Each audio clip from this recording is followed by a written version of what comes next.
Chapter 1.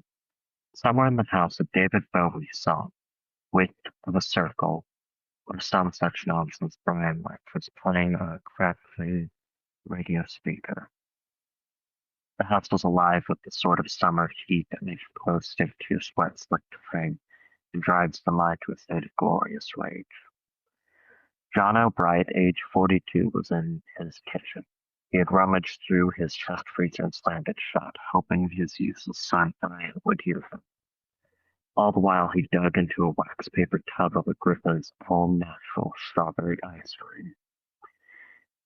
If Jono was a talkative man, he would have performed a monologue at Brian. Jono knew how he would start so. He would begin by examining Brian's subpar grades. Then he would climb towards critiquing his bullshit and buttons. Then after everything was said and done, he would cap things off with a screaming fit about the boys having grown shitty dirt weed in the shack behind the house. The natural conclusion that he had reached long ago was that he wished his son looked more like his daughter. Brian's sister Betsy was smart enough to cut in line when she graduated, and she fled to sunny California. Jono became so frustrated with himself and with Brian that he pushed the spoon too hard into the tub, tore a massive gash in its side. Half-melted pink sludge spewed out, vomiting all over its pristine blue eyes. The David Bowie song stopped. God fucking damn it, shouted Jono, hoping again that his son would hear him. His head spun in all directions as he sought out a coveted towel to wipe off the pink goo on his crotch. To unmake this mess, somehow this too was Brian's fault. He stomped upstairs, the ice cream trailed south from his lap and down his legs, gradually soaking the perfect blue denim of his jeans. As he went up, he ensured that every stop was louder than the last. Every action in his life, even his angriest moments, was carefully planned to produce this particular effect. He played the role of an angry, stupid father. It was a role that his father had also played. Jono's path took him up to the second floor bathroom. He switched the light on and chanced upon a blue towel on the sink that was still slightly damp from his mid-afternoon shower. In the mirror, he caught sight of something. He seized the mirror between his fingers, repositioning it so he could see the light spilling out of Brian's room, and the shape. It stood in the light, yet somehow remained entirely dark. Brian whirled around, a low hiss emanating from his God fucking damn it. Take all that shit off, Brian. It's the middle of summer and you were 17 for God's sake. I am not dealing with your Halloween bullshit. The shape did not move.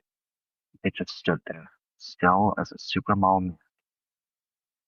Jono finished wiping the ice cream off his pants before he stuffed down the hall, marching, ready to beat the boy's ass for not obeying him.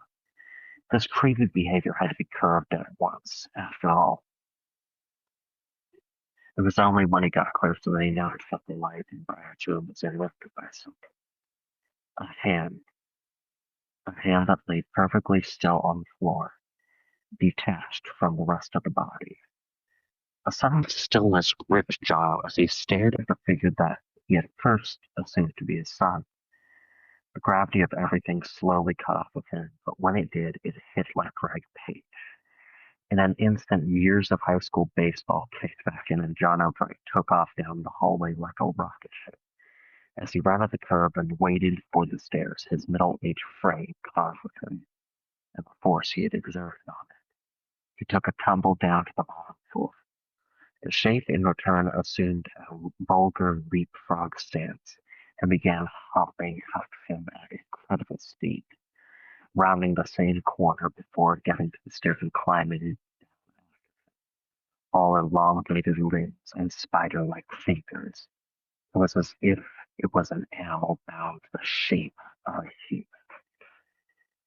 Jono scrambled and began running along the concrete path of his yard.